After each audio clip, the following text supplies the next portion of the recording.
From fantastic steampunk worlds to frozen fantasy lands and near-future sci-fi settings, I think it's safe to say that you won't be hurting for an adventure this fall. Now, I think it goes without saying that 2016 has been a pretty rough year for game releases so far, with, of course, the exception of a few diamonds in the rough. Fear not, though, because from the look of the game release schedule later this year, it seems like things are gonna pick up a bit. There's a ton of games on the horizon that I'm excited about, and in this video, I wanted to share 5 of them with you. Let's take a look.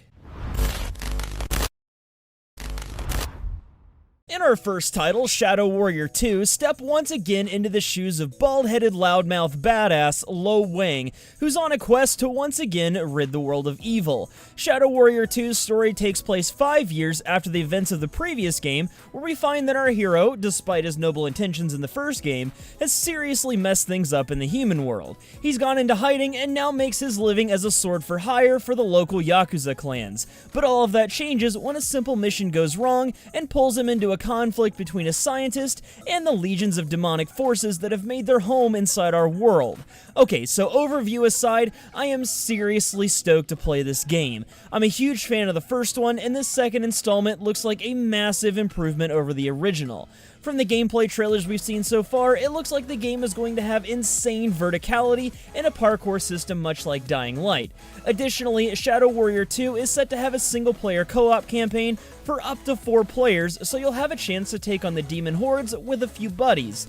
Most importantly, though, there's going to be tons of different melee weapons, projectile weapons, and magic to blow through enemies with. I can't wait to see how the finished product of this game turns out when it releases on October 13th for Xbox, PS4, and PC. Our second game probably needs no introduction, but on the off chance you've been living under a rock for the past few months, I'll go ahead and give it one anyway. This is Titanfall II, a futuristic shooter developed by Respawn Entertainment and published by EA. Now, I know a lot of you are probably groaning and rolling your eyes at this choice, but I haven't played really any of these futuristic exosuit jetpack shooter clones. I skipped COD Advanced Warfare and didn't really play the first Titanfall, but when I saw this game unveiled recently, it hooked me for some reason. We'll see what I think about it after it comes out, but honestly, I can't wait to try it. The game modes look fun, the gunplay looks fast and satisfying, and I love games with verticality where you can utilize the entire space of an environment. I know that this game is kind of neck and neck with Battlefield 1 and Infinite Warfare, but I think Titanfall 2 is going to be the shooter that I pick up first before all of the others, and you can play it too when it releases on October 28th for Xbox, PS4, and PC. So it seems like 2016 is the year of sequels, and given the massively awesome reveal footage we've seen so far for this game, I don't really think people are too worried about that. What you're looking at here is the third game on our list, and it goes by the title of Dishonored II.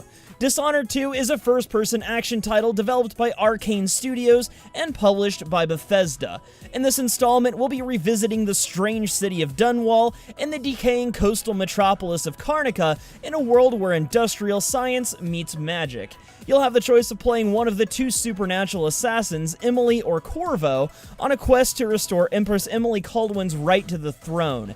Now, I'm not sure if you guys got around to playing the first Dishonored, but let me tell you, it's a masterpiece. It's so good that I played through it 4 times. The combat, the magic, the stealth, the story, it's all so well done, and I can't wait to see how they bring all those mechanics into the new generation of gaming and how this story unfolds. Dishonored 2 releases on November 11th for PC, Xbox, and PS4. Okay, so I might be cheating a little bit because this next entry isn't exactly a full game release, but rather a very robust expansion. That kind of counts, right? Anyway, what you're seeing here is the cinematic trailer for the first Dark Souls 3 expansion, Ashes of Arandiel.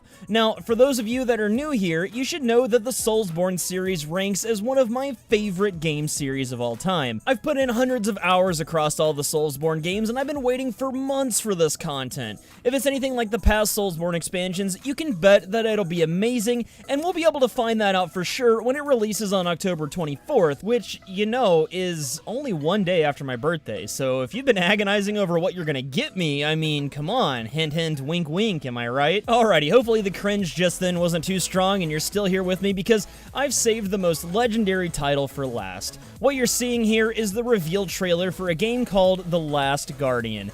In The Last Guardian, you play as a boy who's been kidnapped under mysterious circumstances who encounters this adorable griffin-looking creature called Trico, who is trapped as well. The story is speculated to revolve around escaping imprisonment and developing your friendship with Trico. So I had to include this game because it looks like a direct spiritual successor to Ico and Shadow of the Colossus, and those are two games that left major marks on the history of gaming. They were magical titles for so many people, and to see them brought into the current generation as a new IP is something truly special. The only thing that sucks, and I really hope I'm wrong about this, is that I know this fucking griffin thing is going to die at the end because that's always how this sort of thing turns out, so prepare your feels before playing this one when it releases for PS4 on October 25th. And there you have it, folks. 5 of my most anticipated games for fall 2016. I can't wait for these titles, and I also can't wait to hear what you guys are waiting for this fall, so do me a favor and let me know in the comments what your top 5 upcoming games are.